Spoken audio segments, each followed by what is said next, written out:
Okay, I'm so excited to introduce our next guest to you all today because I have been trying since before this was actually for real a podcast to get this person on this podcast. But we were broke and we couldn't afford her. So I had to work. I had to work. Our guest today is none other than Shana T. Bryant. She is all the way from Orlando, Florida, according to her. That's where her hometown is, and is currently an executive producer at Oculus Game Publishing, also known as Meta, but we won't go there yet. She has a bachelor's of science in computer science from the University of Florida, and she's a 21-year industry veteran. She's had all of the positions that you could think of in gaming, from roles within EA, or Electronic Arts. I don't know if anybody actually calls it that. Midway Home Entertainment, Capcom, PlayFirst, SK Planet, Microsoft, Crystal Dynamics, you name it, she's been there, she's done it. She's also a published author, an avid comic artist, which I plan to like sneak some things in so y'all can see it. I brought it down because I do have some of her art. She does a lot of things that involve both charm and snarkiness. So you might need to be an intellectual to really understand some of the work that she's done. Some of her literary contributions include Game Devs and Others, Tales from the Margins, Women in Games, 100 Professionals of Play. She is a champion for inclusivity in design, and she also mentors others on career management for underrepresented professionals. She's on the steering committee for the International Game Developers Association's Women in Games Special Interest Group, and she supports Black in Gaming. She's also on the board of trustees at Art Bias, which is a nonprofit artist co-op that seeks to promote art and artists in the Bay Area. Her other claims to fame are that she has a comic that is web-based. You can also purchase a physical, but it's called Terrible Allies Comics. I encourage you to check it out. And then she's also like an amazing speaker. So, we got her for the low, so don't even like try that with her because the budget is high. Okay, so if you don't got it, don't ask. The other thing that I should also mention is that she is my cousin. So, welcome, Shanae. We're so excited you're here. Hey, cuz, how's it Great. going? That was a lot to say, but I'm happy I got to be the one to harass you this morning or afternoon or whatever time it is where you are. It's still morning over here. So like I'm still waking up just a little bit, because it takes a while to get looking like this. But it's always wonderful to talk to you both. I'm so glad to be here. Oh, thank you. We And you definitely made me sound appreciate so it. wonderful. Like thank you for the this great introduction and everything. I'm like, oh, that person sounds Well, you impressive. did Who's all that the person? things. Is I that mean, Right. you did all the things, right? You did good everything. Lord? And I wouldn't have been able to say it if you didn't do it. So, When you line it all up, I'm Facts. like, oh Big wow, facts. okay. No wonder I'm tired. I need to slow down right. a little bit. But I feel like that's all of our stories, right? Like, it's just who we are. Yes, it It's is. our That is the Doing the ancestors' truth. blood most. in us. Yes, yes. They walk so we could run. We never stop running. That's right. Okay, today's going to be fun. So for you, yes, it is. I'm already so excited. So, doing all of the things, doing the most, as you were a young Shanae in Orlando, did you envision yourself being like where you are now? Like what was life like when you were younger? Oh my gosh. When you're a kid, like you always get that question of like, what do you want to be when you grow up? Because like it's like the main question whenever you see a child, anyone under the age of like 10, you got to ask them, Mhm. what do you think you're going to be when you grow up? And you got to figure out whether or not they think they're going to be like, an astronaut, rock star, president, or whether there's like, you know, like more in the realm of like the typical sort of like, oh, I would like to be, a doctor or something that you can track to kind of thing. Not saying that there aren't rock stars, astronaut, presidents out there, Probably. just you Hmm. know, not as high a percentage as like Right. doctors and folks that like are just working around. Um, I remember having a conversation with my mom when I was like 8, And I don't know how we got into this, right? But I remember her asking, or the question was posed, right? Like, what do you want to do when you grow up? And I was like, Mom, you know what? I want to make video games.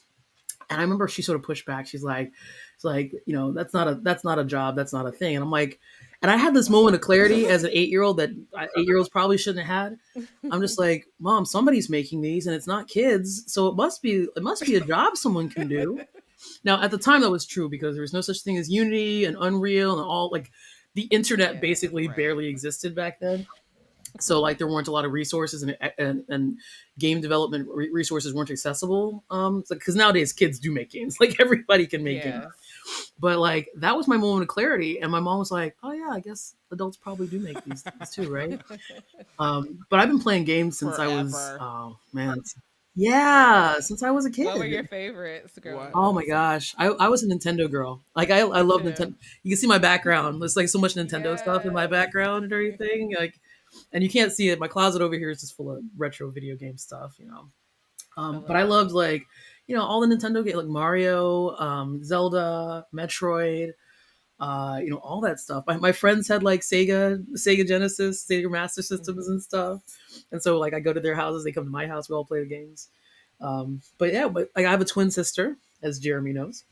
Also, your second cousin, right? And my sister and I and my dad used to play games together growing up. Aw. And like it was interesting since like I decided I wanted to go into game development. My sister wanted to go into art, so we were both in this sort of creative influences like growing up, but we just sort of took different paths to get to them. And yeah, somehow it happened. Yeah. Yeah, that's like very rare for the podcast. Like some people are like, "Oh, I knew I kind of like stuff in this area," but you're like, "Nope, video game developer, sign me up." well, Day one, 8 years old. well, the thing was too, like I mentioned back then, like it was very different. There were no blogs. There was like very limited access. There was like a few video game magazine, like actual print magazines. Like I don't know if those exist anymore, but like print magazines where you'd say interviews with game developers and stuff. But it was a very different world. And so I said I wanted to make video games. So I was like, oh, if I need to make video games, I want to be a designer because that's what design. Mm-hmm. That's all you do. Everyone wants to direct, right? So I wanted to be a video game designer, and I didn't know that there were different jobs in game industry. I How just would want to make you? Neither did games. I. Yeah, so I just was like, oh, I guess I need to learn how to code. And so I'm like, okay, I need to like, because I just assumed like a designer and an engineer and a art and like it was like video game developer. It was like all bundled up. There was no understanding of like the separate sort of roles that people play and separate disciplines that people have to operate within in order to actually make a game. Because game is a very complicated piece of technology. Um, and so like that sort of led me to going to the University of Florida and Hmm. entering in the computer and electrical engineering double major degree program, Oh wow. um, which I quickly dropped the electrical engineering part when I completely burned out a breadboard in one of my That lab happens. classes. Oh my gosh. My TA was like, "Oh yeah, it's set up correctly. Just add the power." And I added the power, and I heard this popping, and I smelled burning Mm-mm. plastic, and I watched Oop. smoke rise from every chip on my board. That was like $200 worth of like lab equipment, and I was Ooh. like 19. $200 was like a million bajillion dollars. So I immediately walked over to the Yeah. dean. I'm like, I need to drop this half of my degree. I just go computer Like science. this electrical part is not It jiving with just ain't me. it. I'm like, I want to make video games. I didn't want to make video game Mm-hmm. hardware, even though I do make Right. hardware now too, but I didn't want to make hardware. I just wanted to make the software. So I dropped that part of it.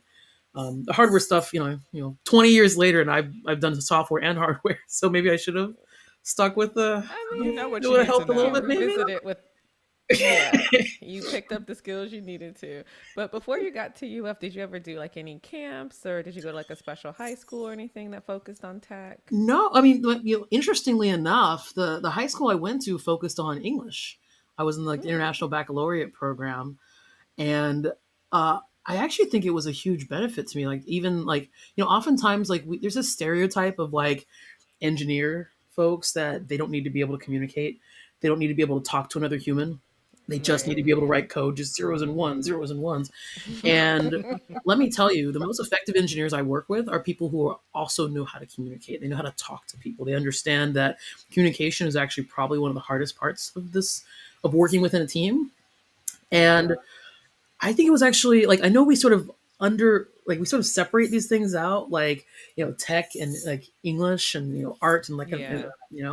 but it's like, it's all connected, honestly. So, it's interesting, even though I don't write code for my day job right now. I work with engineers, I work with artists, I work with tech artists, I work with folks from technical backgrounds. My job is getting people from different disciplines to really talk to each other and be able to, like, they're speaking different languages, but they have to be able to communicate with each other to achieve a common goal. Mm-hmm. And so, like, my background in English, my background in computer science and tech, and the little bit of electrical engineering I did, like that's all like sort of all contributes to like the work I do on a daily basis now. It's true. That's I cool. just I have a hard time with the people who are like, I don't need to talk to anybody, because, but Oh my they gosh. still exist. Like there's like They a do. whole host of them, and then they're Yeah. like raising other humans to be the same way, and it's like we don't Right. exist in silos. Like even if you never meet somebody in person, you still need to be able to articulate what is what's the point, right? And like why it Yeah. What are you matters doing? and what it's Right. for. All of that. No, I had a absolutely. student. I had a student drop my class this semester because she had to communicate. And if you Mm, listening, I'm talking Oh, about you, girl. So, but literally, she came to me after class and was like, because they um, they would talk, in groups, discuss ideas, but also you have like a project with a partner. And she's like, I don't know why I have to do this. Why do we have to talk to each other? I'm like, our industrial advisory board have come to us and said, the two things that your graduates are lacking are one, the ability to communicate, and two, the ability to work in groups. So I'm like, y'all gonna be talking in these mm-hmm. groups. You gonna come out my class talking about you don't know anything about that.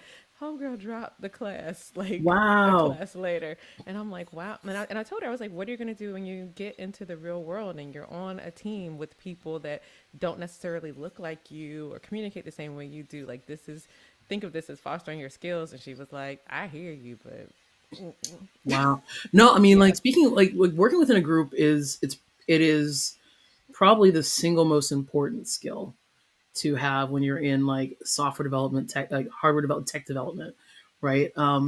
No one person can make these products like at Yeah. all. And yes, someone's going to come out there and be like, well, I know this one guy who made this one game and it took him 7 years and he slept in his parents' basement. And it's like, okay, listen, that's not a common example. Right. And Sure, who it wants can that? happen if you have like lots of resources and infinite time and you don't have any deadlines you're working against and you're not really like, but that's not what like modern game development is like. Modern game development is Mm-hmm. teams. you know Yeah. um your average like AAA like video game is a team of like anywhere from 150 to like 500 people. Wow. And you have folks from like wide variety of different disciplines. Like I mentioned before, like you have your artist, which it's sort of unfair to even just say artist because there's so many different types of artists. There's animators, there's concept artists, environment artists, there's your rigging team, there's your technical artist, like that's the Mm-hmm. art team. Then you have your engineers, and again, lots of different types of engineers. You have your gameplay engineers, you have your systems Right. engineers, you have like your networking engineers, you have your back like there's Wow. you have UI engineers, then you have UI UX folks, which probably should be separated, should be UI and UX, but we usually bundle them together. There's producers, like there's so many different disciplines that have to work together in order to like achieve one video game. I always make a joke that I say like every video game that ships is like a minor miracle because there's so much coordination that has to happen all the way like from like getting everyone to agree on a thing and then executing on the thing and then actually like shipping the thing. Like it's like if you want like I've made this analogy before but I find it amusing. Like everyone here has had the experience of like you're with a group of like 4 or 5 friends and you want to order pizza and you have to agree on what your pizza like what toppings you're gonna put on your pizza, right? Mm-hmm. And sometimes you get lucky and everyone wants pepperoni and mushroom, right? But usually someone's like, oh yeah, I don't eat meat. Oh yeah, I want to have like, the supreme. Oh, like, can we do a half and half? Like you wind up like, Like, it oh wind up yeah, I don't like eat being a Yeah, pizza. thing, it right? needs to be gluten free. And like Right. someone has to finally take charge and be like, listen, I'm going to order like 2 pepperonis. We're going to have one vegetarian. We're going to have one cheese and we're going to have one supreme. And everyone's going to find something they like, right? And Everybody maybe sit down somewhere. yeah, right. Imagine trying to decide pizza toppings, but you have 500 people. and they all have to agree Yeah. on pizza toppings. Like that's like Yep. making a modern video game. And that's why Yeah. communication is important, because like you're not going to just happen into like agreement with 500 people on something, right? Right. Yeah, So we it's always talk about how like the teamwork and dynamic and working with folks and having this consensus, like they're always called like soft skills, mm, and we very hard push back against that because yes. these are definitely Mm. life skills, professional Mm-hmm. development skills. If they were so soft, y'all wouldn't find them so hard to do. So I love that. I'm just saying. 100%. Like I feel like we call them soft skills and it undervalues it. Um, Yes. I'll be honest. If I find somebody who has so-called soft skills when I'm interviewing, I will take that over hard skills. Hard skills are actually easier to learn than Mm-hmm. soft skills. But soft skills, like that goes back to like your etymology. That goes back to your like how you were taught and how you were Yeah. brought up and what things you value and stuff, right? That's so much harder to learn if it's not hasn't been valued in your day to day life, in your working life up until now. I mentioned before about the myth of like the loner Mm-hmm. programmer who's just like, listen, like leave me alone. I just need to write code, and just I can just be the best at writing code, and I don't have to talk to anyone, or I can be totally antisocial, or I don't worry, I don't need to be able to talk to someone. That's what my producer or my program manager is for. And it's like Mm. that is what I describe as career limiting. Yeah. Like honestly, you can do that, and your career will probably it'll work in some places, but your career will have a ceiling. Like focusing on those soft skills, like marrying hard skills and soft skills, I think is what like really opens doors to you. Um, we were joking a little bit before the recording began about uh, communication and stuff too. Like I Hmm. very much describe myself as an introvert, right? I know it doesn't seem like it, but I am. And after this, I'm gonna be drinking tea. I'm gonna be like, if it wasn't like, I've had you know, enough people If in it weren't a today. basically, like let me go see what games I can play, what mm-hmm. politics I can watch, whatever, right? I describe myself as a fake extrovert, like a extrovert by profession, because the job requires this. The job requires me being able to like step out of my comfort zone to get person A to talk to person B. And so I can be a conduit between folks, especially because the video game industry does attract other introverts. There's a lot of introverts in the game industry. There's also a lot of extroverts too. So it's like this crazy, like heady mixture of like people who don't want to talk and people who want to talk too much. And so Wow. it's like finding like the sort of connecting point, so we make sure that the things that we talk about are valuable, have meaning, and actually get us to a destination. Like that's my role a lot of times within the within conversations within the So industry. I know like you've always been a gamer, and I remember having you guys watch us, my brother and I, like we would come over to the house and like I would literally just watch usually all the games. It's just not in me, it's not in my spirit. Oh no, we play and beat up Cameron Yeah, all the yeah, time in yeah. the game. Yeah. And like I I felt like that's like all y'all did. Like there wasn't if it wasn't Oh dang. art, Are you saying we were bad at no. If babysitting? it wasn't art, I mean, she got yeah, sad. art or Japanese or gaming, which is like very traditional. Like if I thought of who a computer scientist might be in high school, Hmm. it was you That's about right. and your Yep. sister. So were y'all, did y'all do anything else like outside of school? Like, did you have social activities? Because you're both introverts. Oh yeah, I mean we're both weird introverts and stuff too. But I describe myself as like one of our other cousins, by the way, Lars. He works in this space a lot. I can't remember what his official He's area of like his PhD is in. It's something. It's education, like organizational psychology. Yeah. organizational psychology. Okay, yes. So I was having a conversation with him recently because I said, "Oh, I'm an introvert," and he said, "Why describe you as a social introvert?" And I said, "Tell me more, right?" And he's like, he Hmm. talked about like, and I might be getting the term wrong because so forgive me, but he's like, you're an introvert in that you get energy. You don't like they talk about like where you get your energy from and that kind of Mm-hmm. stuff.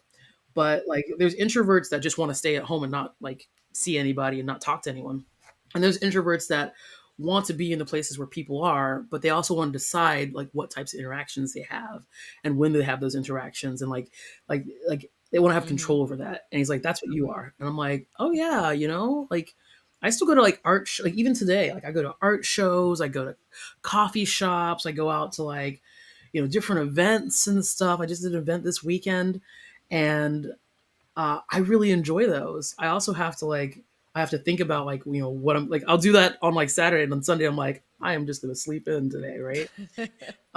So like during the pandemic, especially at the beginning of the pandemic, I thought, oh, I'll be fine staying at home.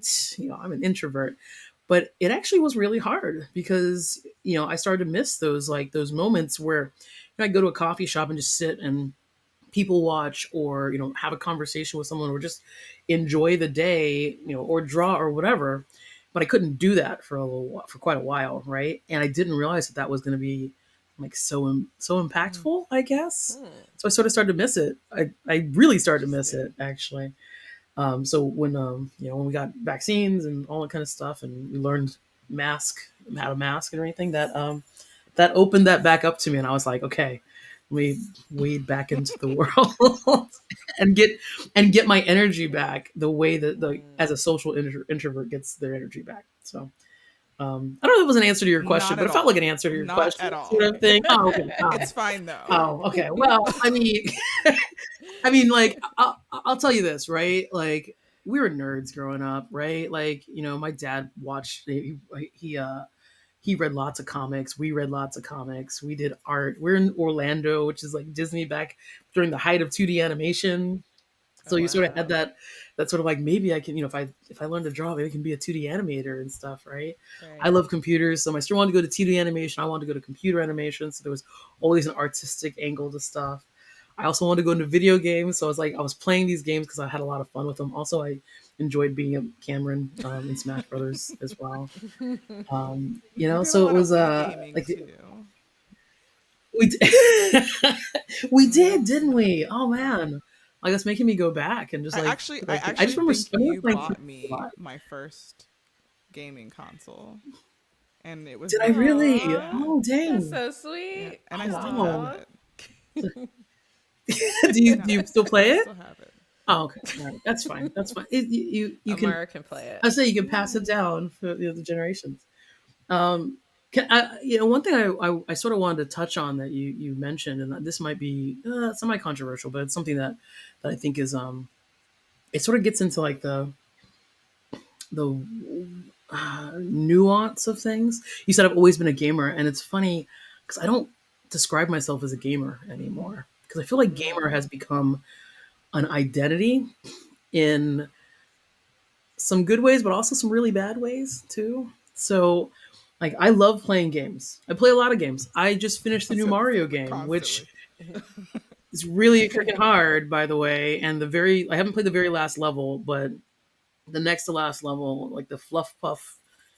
Anyone who's watching this who knows, they know the level I'm talking about. It's ridiculous, and I was very angry while I was playing it. But like I still play a lot of games.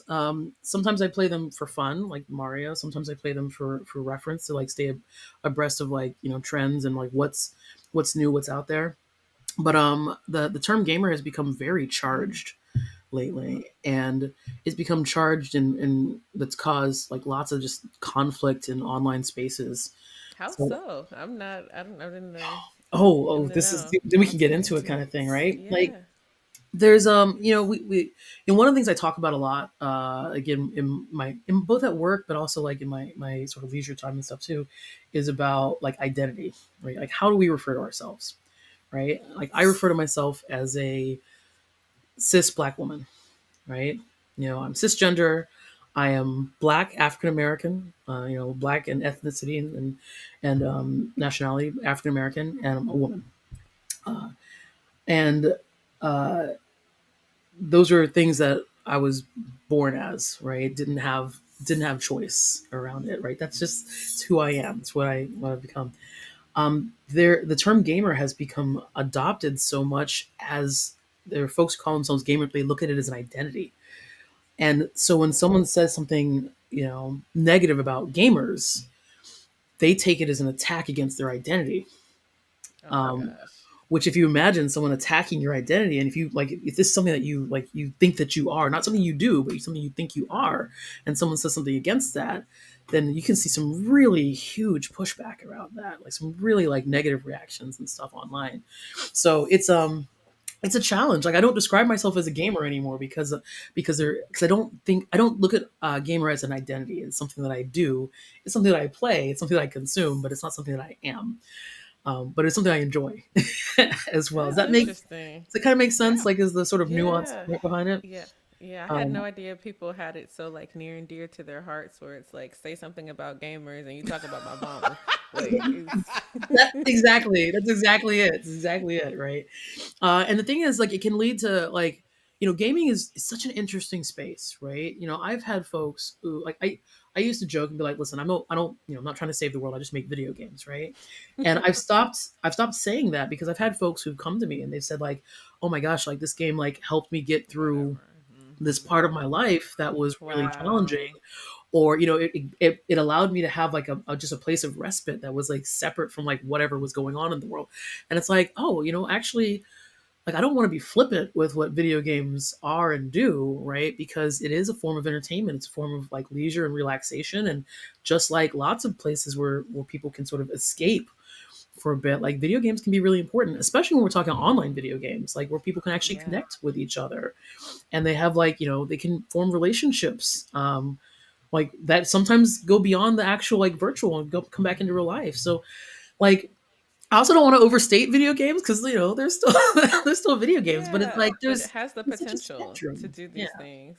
I was watching some video where there were like two guys who had been playing online for years and years, and then they finally get to meet up, and it's like long lost friends, and they're just like hugging. It's like literally a game Yeah. created this relationship between them.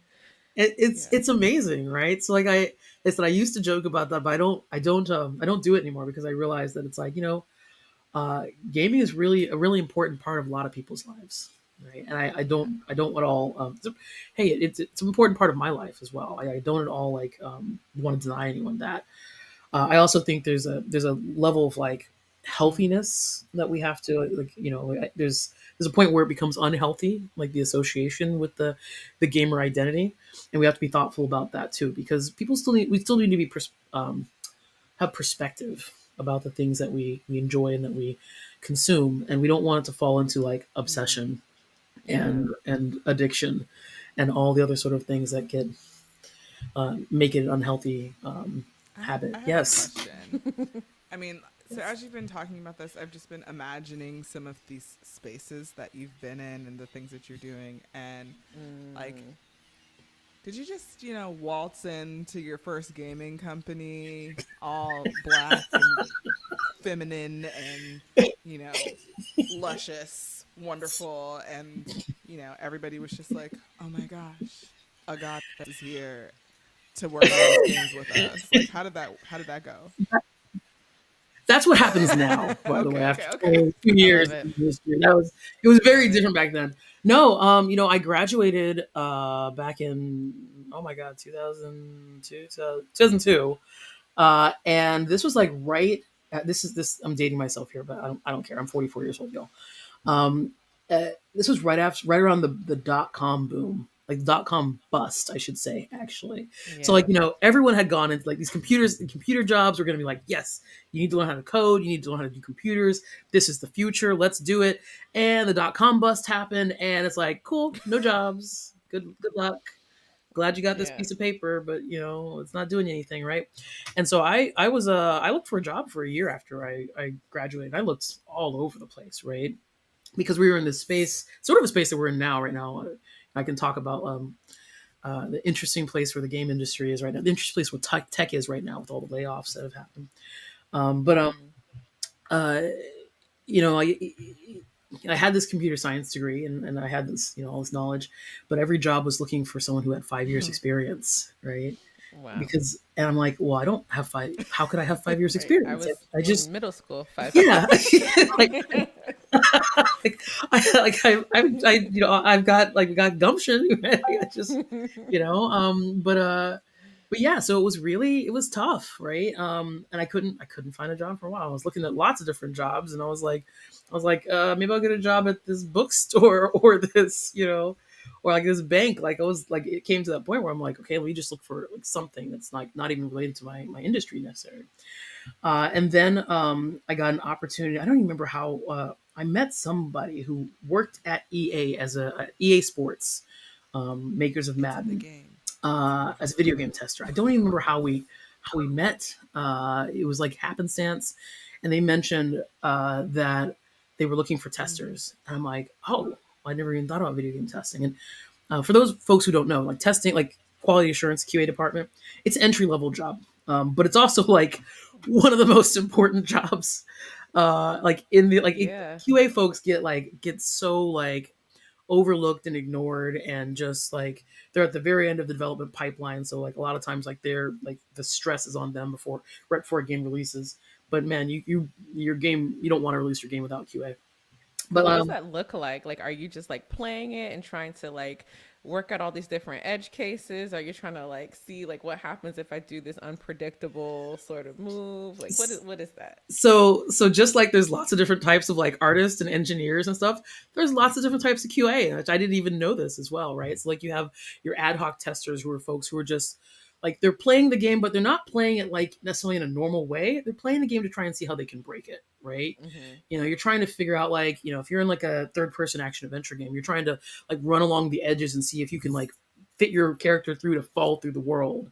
You're trying to see what happens if you duplicate multiple items and then try and pick them up and while hitting the pause menu, like does it like double duplicate them, right? You're trying to break the game, which is slightly different than playing the game, because it's actually like usually not fun because it requires a whole lot of repetition, right? So as Yeah. opposed to like playing the game from like, I'm playing the first level all the way through, you're not trying to finish the first level. You're trying to see, hey, does this character spawn to walk up and give me a quest?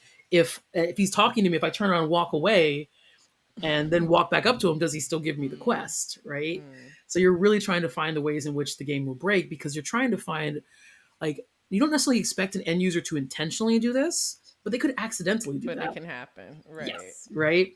So I think that going back into like the different types of testers, like there's those ad hoc testers, there's folks who are specialized in networking, there's folks who specialize in exploits, there's folks who Mm. specialize in standards testing, which I can talk about a bit, because Sony, Nintendo, Microsoft, Steam, like all the big platforms, us included, like Oculus included, have a set of rules that every game has to abide by, and they Mm. test your game to see if you follow those rules. And if you don't follow those rules, you might not be able to release the Mm. game. They might be like, "Yep, your game failed Oh wow. submission. Go try again." Right? And so Are you those have like all these. internal rules or are they published? Because I'm They curious. are.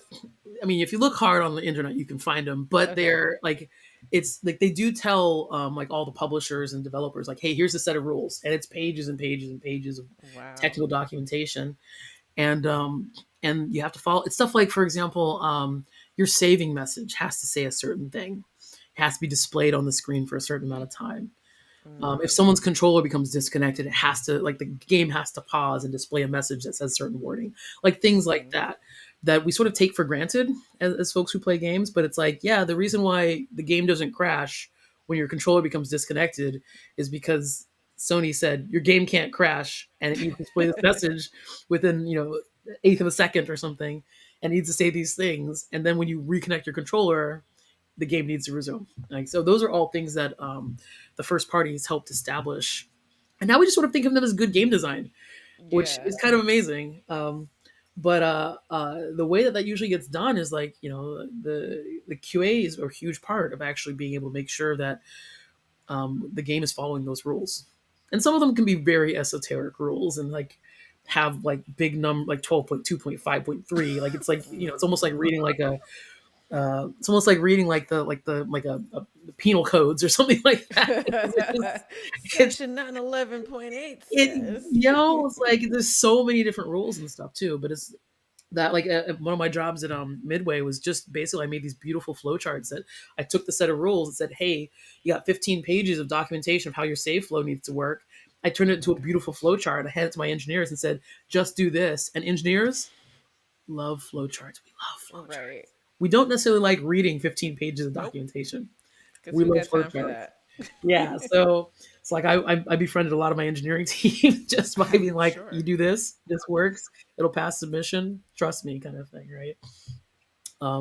But yeah, like that's sort of what QA testing is, right? Is it's not just about, it is like there is some play of the game, but it's not the main focus. It's you're trying to break it, but then the most important part is you have to not you can't just break it once.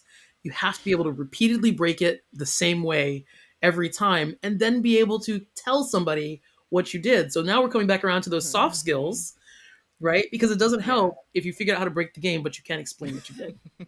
So Mm. there's also a big technical writing aspect to QA, because like I don't want to hear like, oh, the game is like looks horrible and is barely playable. It's like that's not technical writing. I need to understand like, these three textures, these three textures are not appearing on the box in the corner, and when the player does these three steps, the game responds in this way.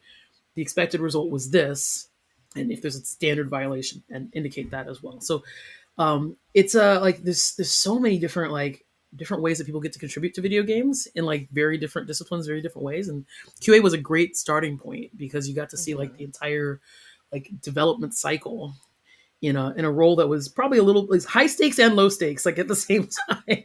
Yeah. Because So you don't expect people to try to break it, but if they do, people are going to be on the little forums like, I did this and this happened. What are So they this was like doing? you, Madden, you- right? Like you were yes, Yes. playing football. I was playing football. I know I went to the University of Florida and we were national champions at the time when I went, and I stayed in, what was it Murphy Hall, I Bummer. think? Oh, wow. The non-air conditioned Yeah, they suites, air Oh right? my conditioned them gosh. before I came. Can you The air call it condi- a suite if it has You no air can. conditioning? Like, I feel like they suite air means condition them luxury. now. I stayed there for years with no air conditioning in the Florida summers. And we were right next to the Mhm. stadium, and I didn't go to a single game because I'm not actually a football fan, and that's probably terrible to say. And the very first game I went to work on was a football game. Wow. But They're like, you came from UF. You're like, yes, I live next to the Okay, stadium, yeah, I'm but like, well, yeah, which give is me tell not me a we're national lie. champions, but then guys. also Cameron I- Scooter Magruder is her cousin who makes videos about football, and she would destroy yep, That's so him. comes up in funny. my feed all the time, like the Cowboys. I'm like, oh, I should watch this, but Yes. She it's would football. destroy him in Like, Madden.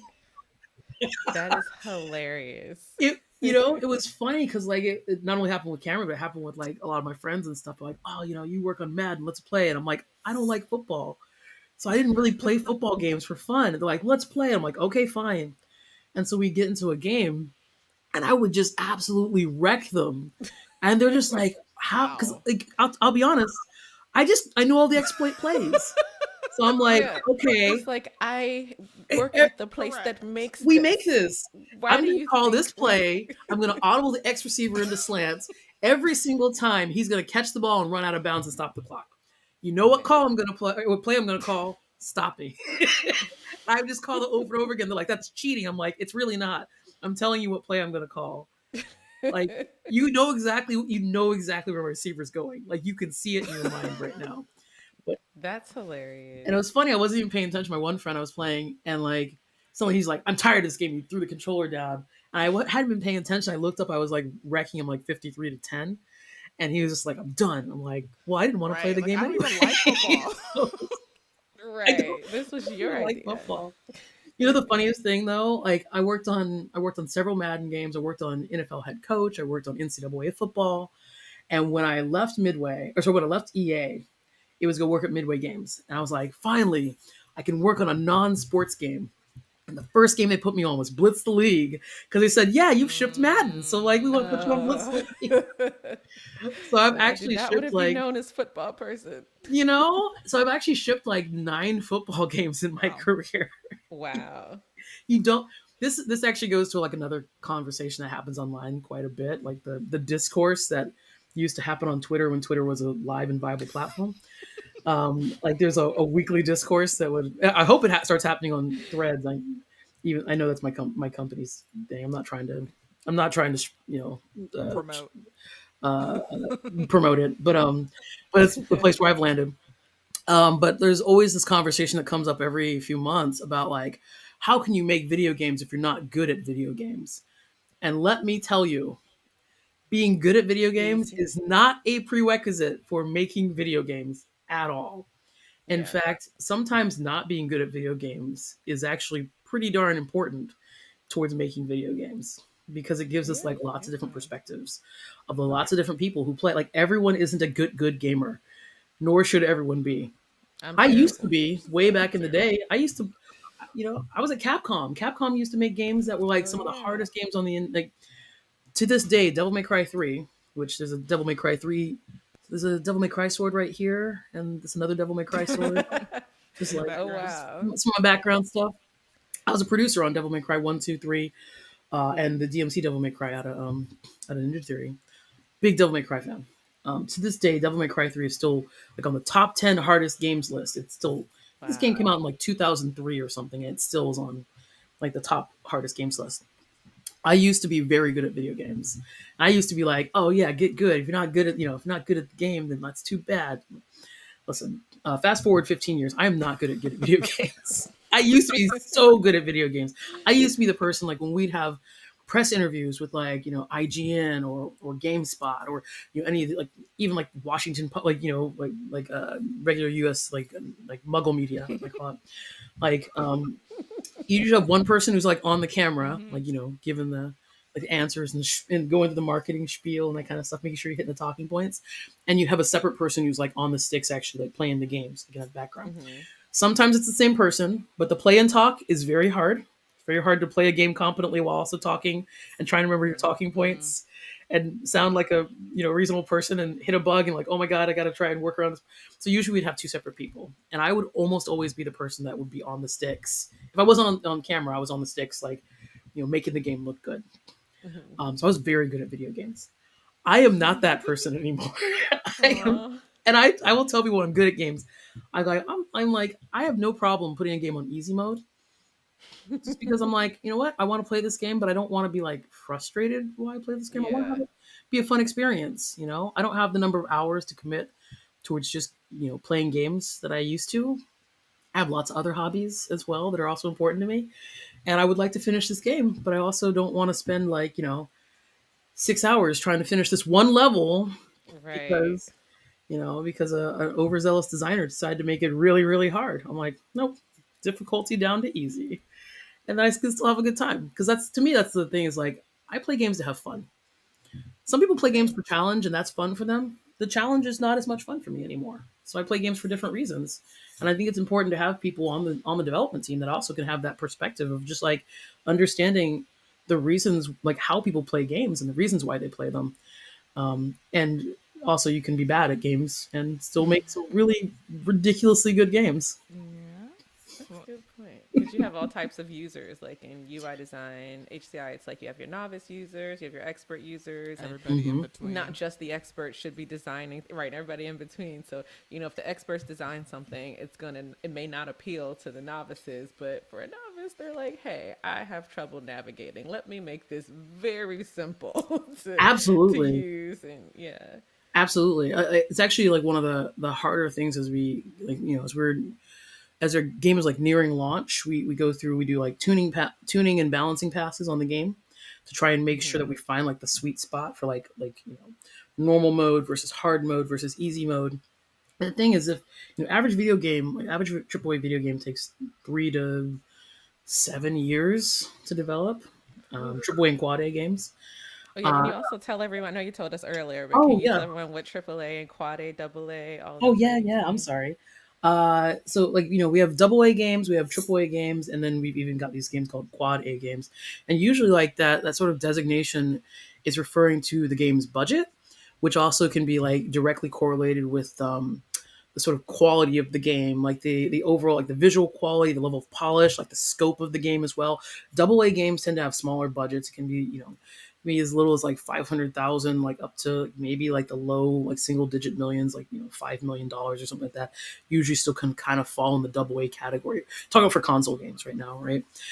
We sort of call those indie games. Hmm. Like there's usually smaller teams, teams that are less than like 20 or less people, like working on those, and Usually development times can be from probably let's say like 8 months to like 24 months, right? Like up to 2 years Wow. kind of development for those types of games. Like these numbers are all like, this is all fungible, like smushy kind of thing. And somebody's gonna come in and be like, well, that's not how we do it here. And it's like, okay, that's fine. I'm not gonna argue with you.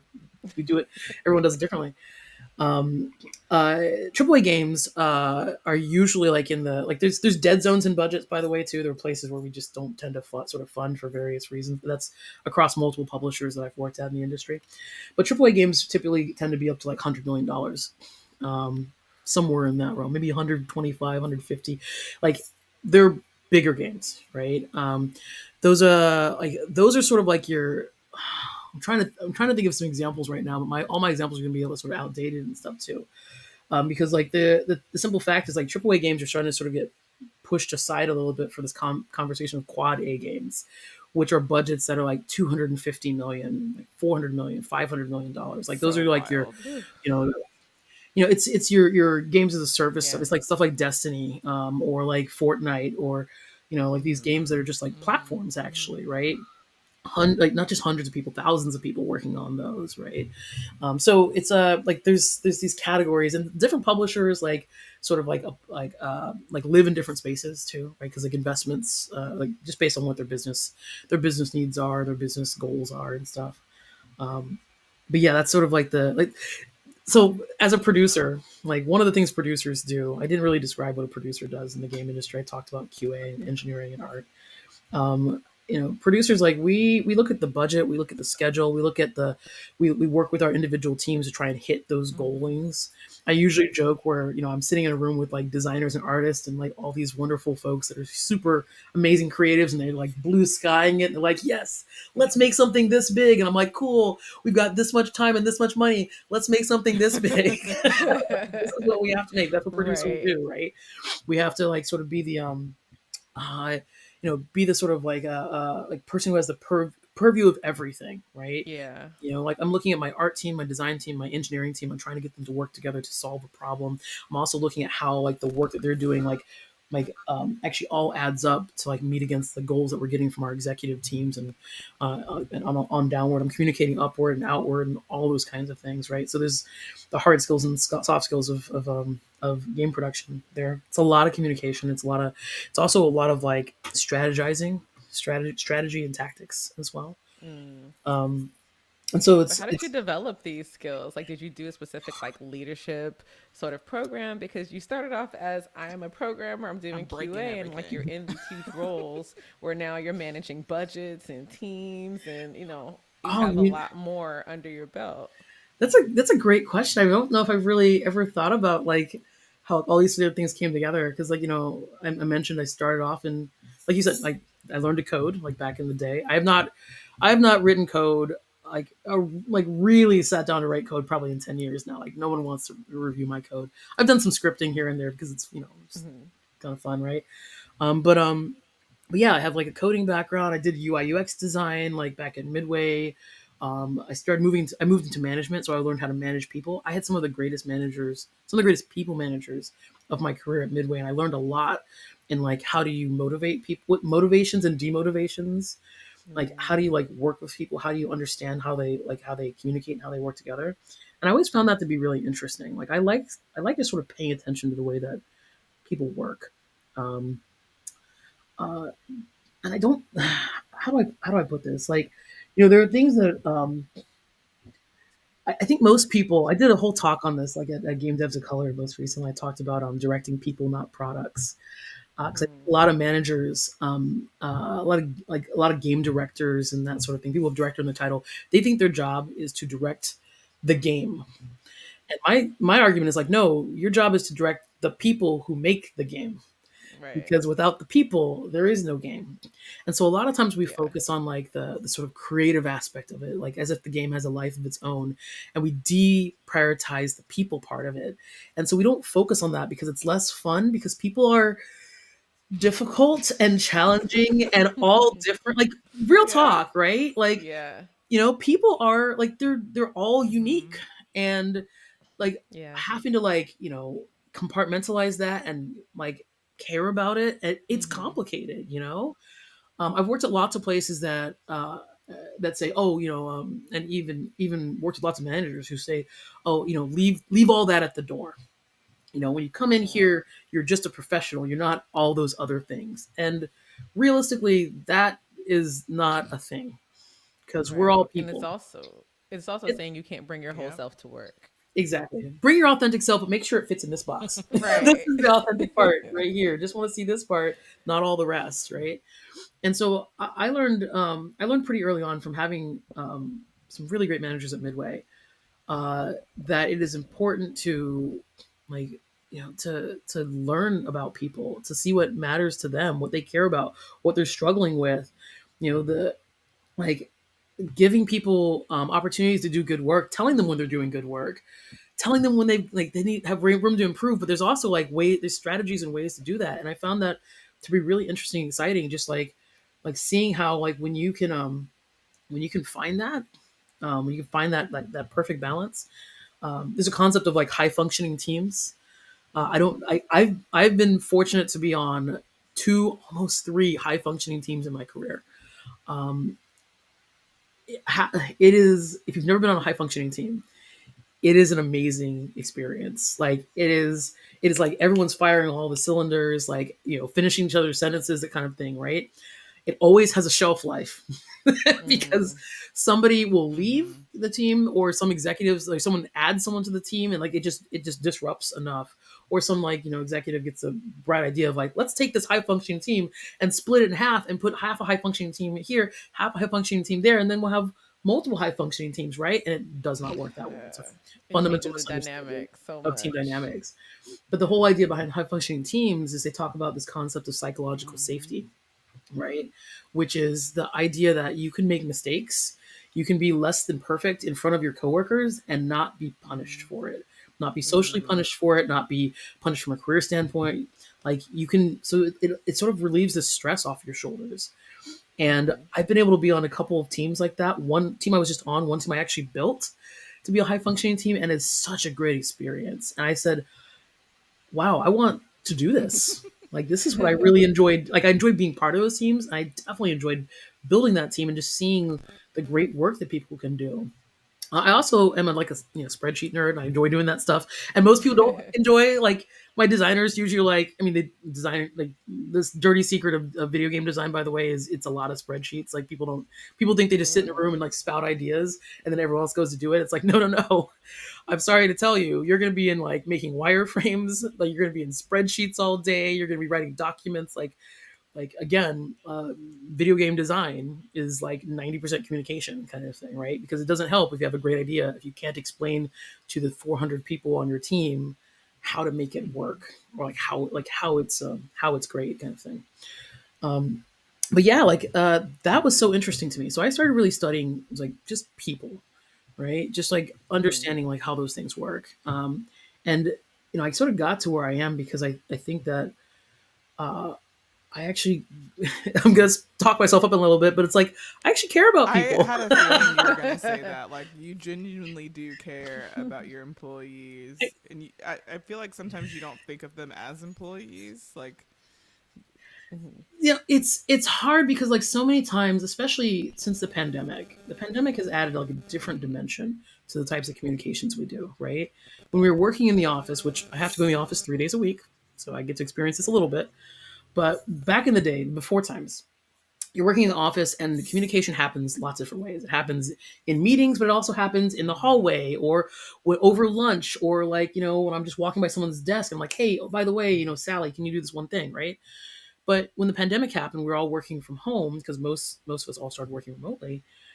You lost a lot of that. So it's like I have like, if I need to talk to Jeremy about, feature X, I have to put time on your calendar, and then we all have to Yeah. like agree to join by a Zoom at the right time, and then we talk about the thing for like 30 minutes, and then it's like, 30 minutes has elapsed, so it's like there's like an unnatural start and unnatural end to like all the Mm-hmm. communications, and that is Yeah. something we still haven't quite figured You got out. to Like I build in the think we've buffer, gotten right? You got to have that yeah, Yeah. time to like reconnect with the person before you get down to the business. and we Yeah. sort of do that still, but it's still like it's not quite like natural. Yeah. um Right. And so it's something we've struggled with in the game industry. I think we've gotten better, but I think it also takes like people being really thoughtful about what they're trying to achieve and how to achieve it. And can I pause right here? I'm really sorry. I actually need to No, you're fine. run to a bio break. So I think all of that is great for people to know, but I'm gonna kind of call us back to my original question, which was a while ago. Are you saying I was So non-responsive, Jeremy? Oh my goodness. no, I feel like you tried, but you had a different point you needed to make. So, we had to let it ride out till we get there and then redirect. So, I recall seeing that you are like one of the first Black women producers of a game. And so my original question was just like, what is it like? What was it like walking into that first Mm. company, being a Black woman? Because I kind of feel like in the early 2000s, it wasn't like the music industry's 99s and 2000s. It was a little No, different. no, it wasn't. I mean, Cash Money was taking over, but not the Not in video the game video game industry. industry, yeah. You know, I my first job in the industry was at EA Sports. Like I mentioned, like this is Electronic Arts. It was at the time it was basically the only game studio in Florida, um, or at least in Orlando area. I got hired in the QA department, and I was the second woman they'd hired and I worked alongside 350 men in the QA department. Um, that was Wow. wild. Like it was a very, and not just like we were making sports games too, right? So like these like Okay, yeah. games that are very, you know, Male dominated, male dominated. Yeah, it's male they're all male sports, characters. right? Yeah. So Yeah. like so Were the there even environment, cheerleaders on the sidelines? the cheerleaders were the only women in the games. Wow. Wow. you You have to know look at the cheerleaders for yeah, representation. it was pretty tough, and like also like like the game like the development team, like it was predominantly men, it was predominantly male, predominantly white, and I'm like the only Black woman like probably working in the building, like working on all the studio, and until 1 year later they hired my twin sister, and there were two of us kind of thing, right? But uh I have had to get used to. It's not a great thing to have to get used to, but have to get used to being the only one at a lot of companies I worked at, like being the only woman, or being the only Black person, or certainly being the only Black woman at most companies I've worked at. Um, which is, in some ways it can be strategic because everybody remembers me, everybody knows me, right? But it's also it can be Mhm. like kind of lonely, to be absolutely honest, because oftentimes you're sort of called upon to be like the sole representative for all Blackness and all womanhood in our product, kind of thing, like stop us from making bad mistakes and stuff, like being called upon to Mm-hmm. write our response to George Floyd's murder and stuff like that. Like, hey, Shanae, can you write this? I'm like, and of course, like, why are you asking me to write? Oh, I know why you're asking me to write it. Also, I probably should write it because, good lord, like what you guys would oh, just be shocking, right? So Wow. there's a lot Wow. that's like built up in it, pent up in it, right? I try and Mm-hmm. uh, I try and figure out the right ways I talk about like diversity, equity, and inclusion, like identity and intersectionality a lot. Um, there's a lot of folks in the industry who call themselves allies, want to be allies. They don't necessarily know how to be allies, and I actually like really enjoy talking about this because I like having uncomfortable conversations because I learn more stuff about my own identity, my own experience going through the world. And also, I get to make someone else uncomfortable and maybe they will learn something from that discomfort, right? Because uncomfortable conversations are really important. We're like never going to reach the mountaintop if everybody's Mm-hmm. comfortable all the time, which means nobody's actually comfortable all the time because there's the unspoken thing, right? I But feel like we've always had like this level of sarcasm in our family, that like a dark humor that people don't really understand. And it probably helps, right, in these situations where you have to like call people out, but you don't really want to directly call them out. You just want to have them think about like how terrible they are. I had in one of my book chapters, I wrote a story. I think this was in I want to say this is Game Devs and Others Tales from the Margins. I wrote the Mm-hmm. story about an experience I had at large tech company. I won't say which one. But they had like a DEI group. They called it like, like the champions group, right? And Mm-hmm. it was all volunteer. So it's like folks who like, again, counted themselves as allies. They said, hey, I want to, this is important to me. I want to join this group. And, but the problem was like people were at different points along their journey, right? Mm-hmm. People oftentimes just thought, oh, if I just keep going to this champions group like once a week, I'll eventually learn all the things I need to learn. I don't need to study it. I don't need to like, get involved, and I don't need to have a conversation with a black person. Like that's crazy. That's scary, right? And so they didn't really, we talk about having to do the work. There were folks who Mm-hmm. they had good intentions, but they wouldn't do the work, right? And so I told this one story about one gentleman these were all managers, by the way. And I told one of our managers, white man, and he was calling out call out culture, and he talked about Mm-hmm. this experience of like, sometimes we say the wrong thing, and then somebody calls us out, and that makes me feel terrible. And like as an ally, like if someone calls me out, I'm just gonna like run back down the rabbit hole and like, take my ball and go home, right? Like why would you ever call out an ally? Like that's terrible. And everyone in the room is like, yes, that's good advice. We should never call out allies. Like that's a bad thing to do. And we're in this What? meeting. I'm sort of like looking around, and I'm the only black person in this meeting, the only black woman in this meeting. And I'm looking around. I'm like, somebody say something. And I was like, oh, no one's going to say something. I have to say something. And so I raised my hand slowly. And I'm like, hi, I know you just said that you don't want to be called out in front of your peers about things, but I have to challenge what you just said about not being called out, because it's not about being called out. Like you think that when somebody challenges you, it's all about you, and it's not.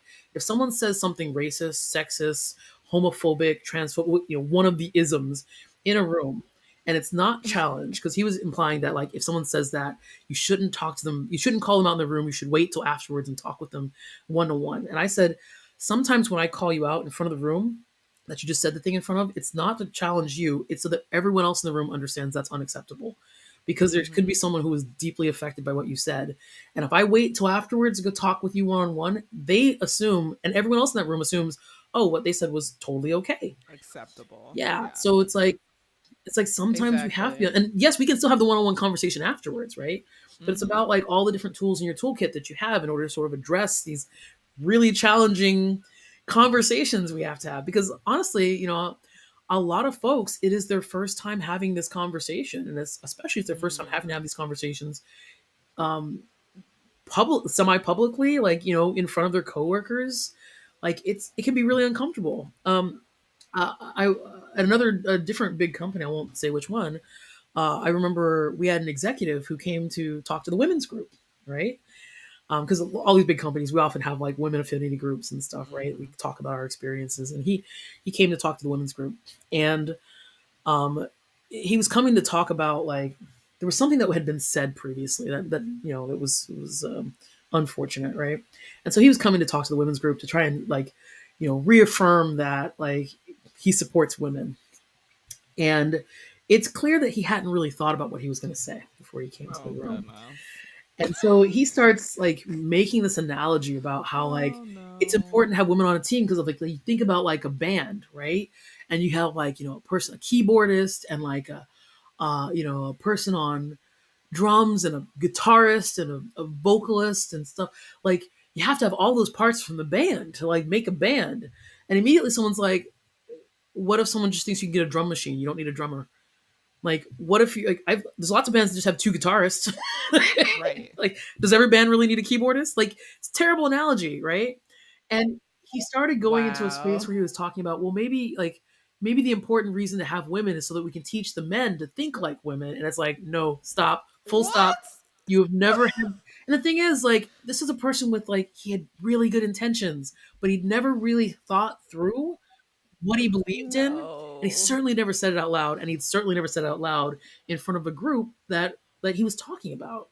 And so we see this happens in corporate tech a lot, where people are suddenly put in a position where they have to talk about the things that they say they believe in, but they've never really said to it out Mm-hmm. loud. They've never really been challenged on it.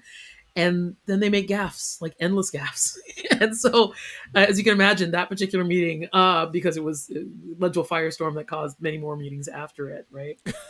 Um, but that's like, you asked about the experience of being a Black woman in tech, and it's often that, right? It's often being called upon to redirect and correct like a lot of the sort of thinking in tech, because folks haven't really been challenged with it. And they haven't done the reading, and they think that having good intentions is good enough, and it's not.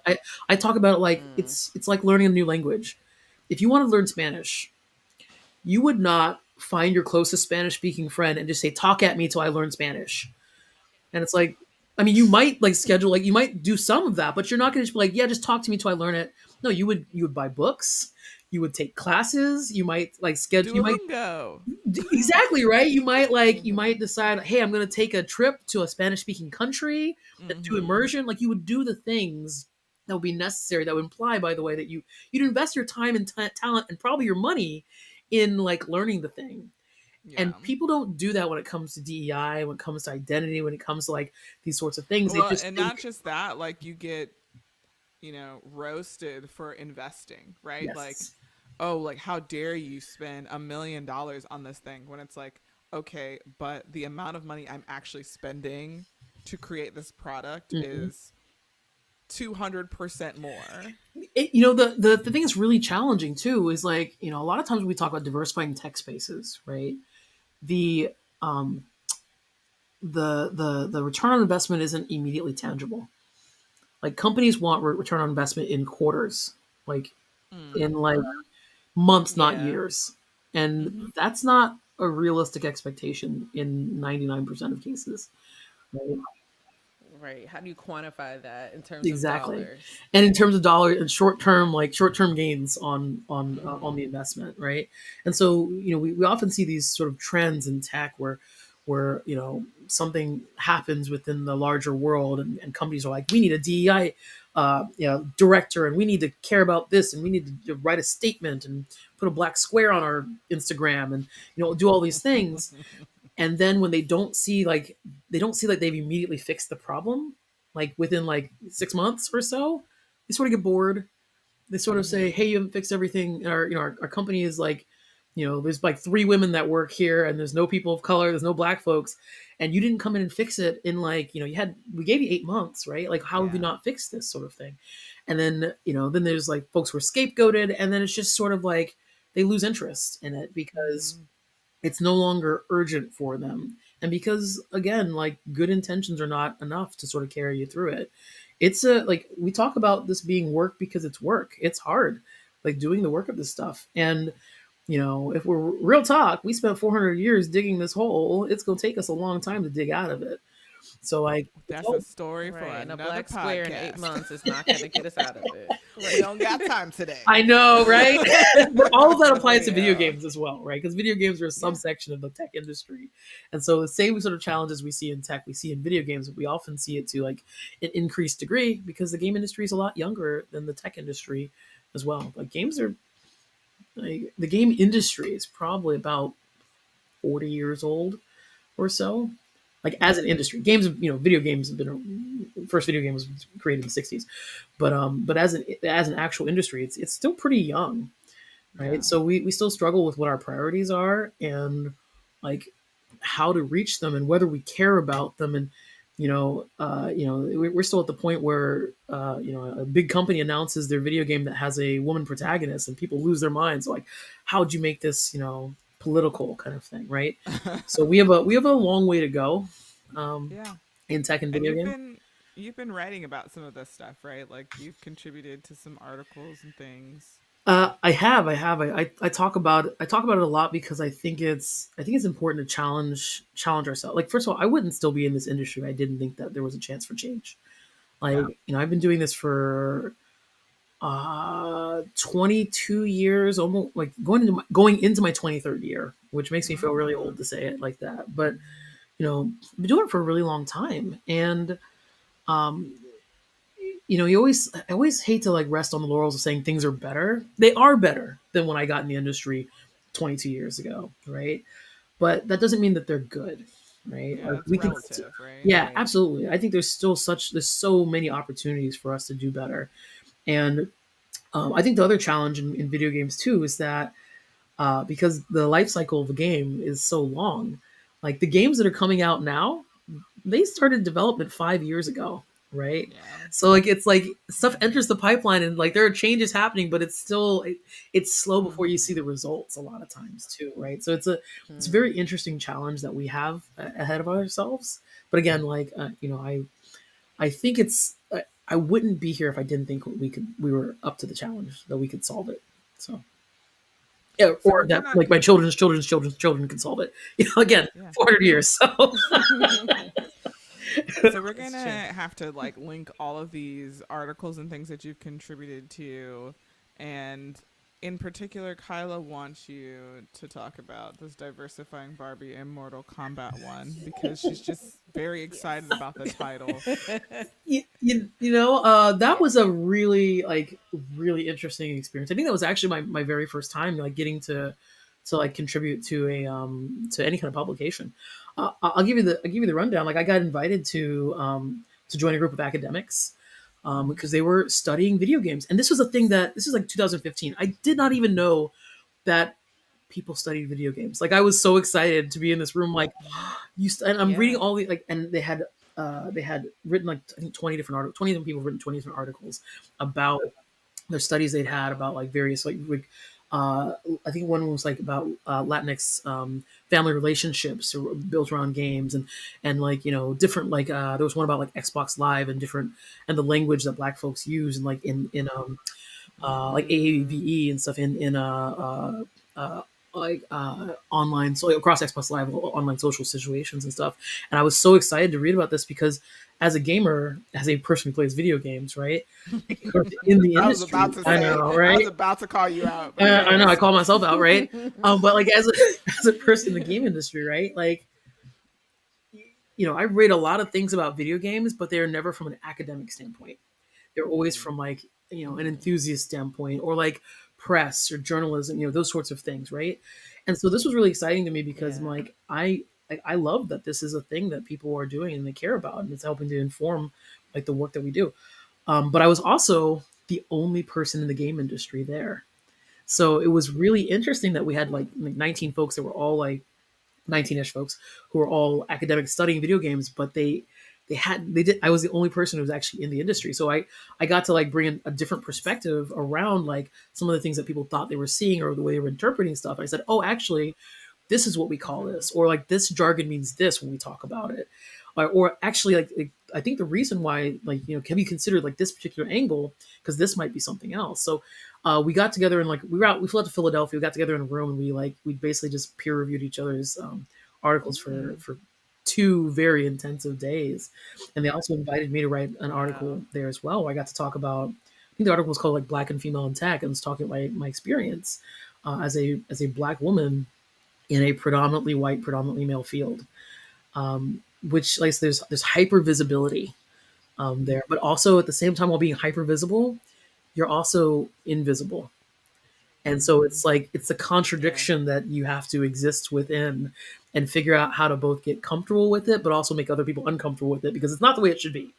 So Mhm. I really enjoyed that. It was my first time getting to like it was my first time, but not my last time, getting to really work with folks who are outside of the game industry about things that related to the game industry.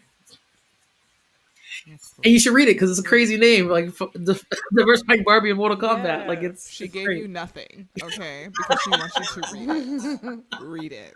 Yes. That is the she gives you the Well, I trigger told finger. That's like, like one of the uh-huh. stories I Okay. told Okay, in I've that got it. article too was about like my experience the first time like getting hired at EA Sports and being one of two women and 300 men, and what that was like, and being having everyone know who I was, but also like people would walk into a room and be like, "Hi, Shanae," and I'm like, "I don't know who you are," I don't know and you. we've never met before, but I Right. know you know who I am because someone said, "Oh, go talk to Shanae," and Mhm.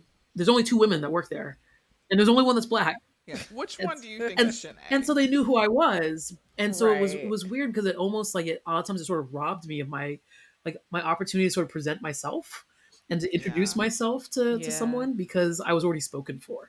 So I talk about like that sort of like that contradiction and that sort of like the discomfort that existed there. And like that Right. is I wrote that. It's, I guess, oh my god, it's been 9 years since I wrote that.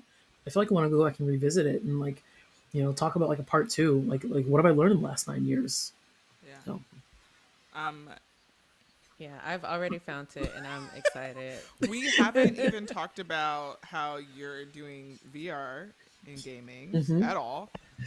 Yes. We haven't talked about like your art and Mhm. stuff at all. We haven't talked about your comic Oh my gosh. at all. And we don't have time to sit here and go through all of those things. But I just want everyone to know, like, we're going to link all of the stuff in the show notes. Yes. While I'm sitting here, I'm going to show you the artwork that I purchased for those of you who are watching. Oh my god. So, Oh, you remember yes. these? I do remember Wait, hold on. seeing Let me see if I can get these. the other one in. Yes. All right, you There's got one. it? I said there's one more. There's one more. Yes. Yes. Yes. That's right. Put it on top. Can you see them? Oh, That was I from an love art show it. I did, my first art installation, over at the Sanchez Center in Pacifica. And it was called the 50/50 show. You do 50 pieces of art in 50 days, 50 artists. The theme I Oh chose my gosh. was reimagining pop culture in a world that embraces blackness. And so I went through like 70 Yes. years of like pop cultural influences I had and said, how would these have been different if like America was completely different? Like how would these have been, like if America had not been so obsessed with whiteness in its apartheid state. You can say it. Yep. Like if America had not been so obsessed with that, right, and it had embraced blackness, like how would these Yeah. characters have been different? How would my childhood have been different? So it was a really awesome, interesting experience, and thank you, Jeremy, for your contribution. This series is Powerpuff How- Girls was a whole vibe. Yes, I yes. love it. Okay. Hi, Let me Big tap. Did I tell you I renamed them? That they were Blossom, Buttercup, Yeah, and yeah. Bubbles, and I renamed them to Bonnet, Bantu, and Bubbles. Blossoms and Bonnets. Bonnet. I love it. Do you Bantu? Bantu. Mm-hmm. And this one's Bubbles. Yes, because she still has the bubble Still braids. Bubbles. Yeah, Because so she I, got the bubble braid. I couldn't go with Um, anything for her. I also had to purchase. That's right. That's right. Pebbles. Oh, that's so That was so cute. fun. How do we see all of these? Like, do we have a Oh, link? actually, Have like you those given were it to us just at the art already? show, but I actually have Okay. I owe the world like more photos and stuff like that. Yeah.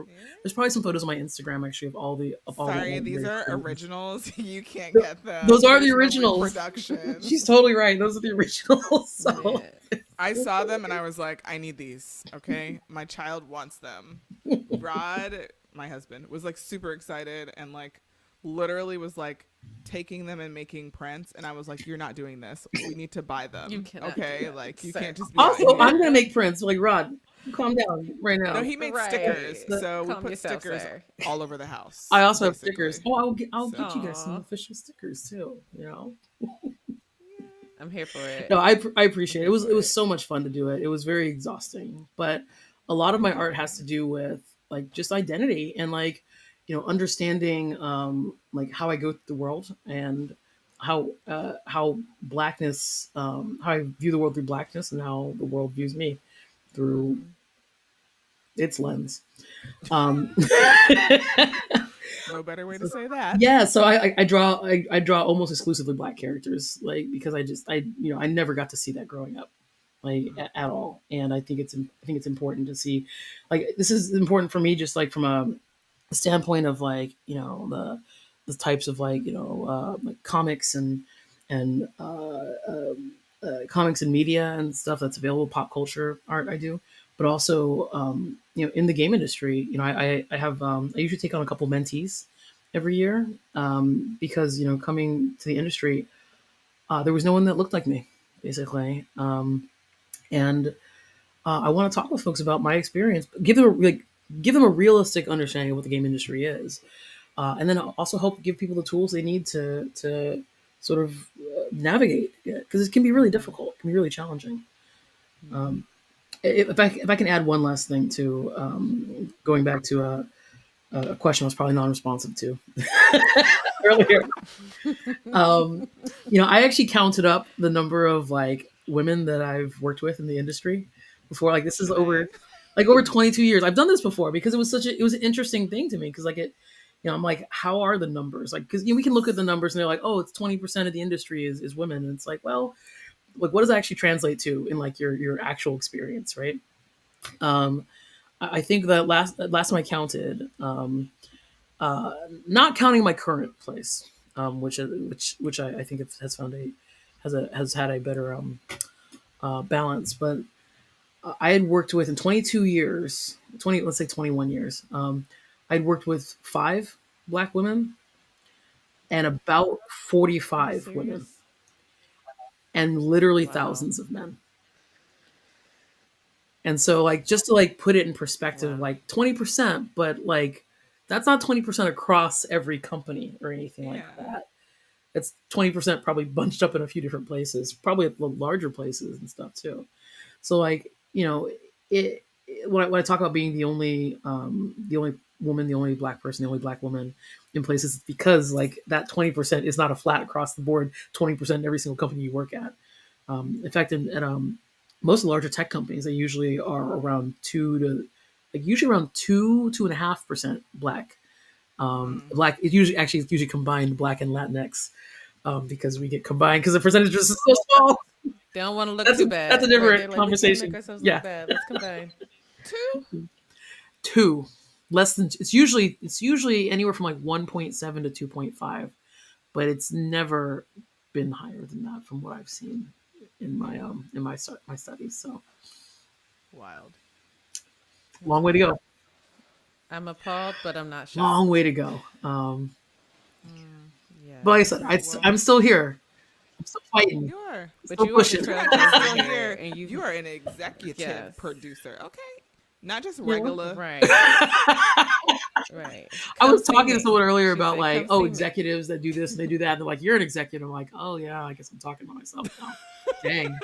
Okay. Well, I'm Yikes. gonna call myself out. Like executives, we can be a mess. So Maybe we do that. give you some Maybe just me. perspective.